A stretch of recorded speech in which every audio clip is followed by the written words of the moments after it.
Model 2000 டிசம்பருங்க. Single owner. Hyundai Accent petrol வண்டிங்க.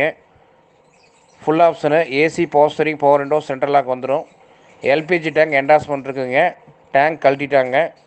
Fancy நம்பருங்க 1616. 4 டயருமே ஒரு 50% இருக்கும். எஃப்சி முடிஞ்சுங்க. இன்சூரன்ஸ் ஒரு 6 மாதம் கரண்ட்டில் இருக்குது. பாடி லைன் சுத்தமாக இருக்கும். ரீப்ளேஸ்மெண்ட் இல்லாத வண்டிங்க. பார்ட்டி 75,000 கேட்குறாங்க. வெரி ஃபைனல் 65,000 கிடைக்கும். வண்டி தாராபுரத்தில் பார்க்கலாம். இது ஐடியா இருந்தால் கூப்பிடுங்க.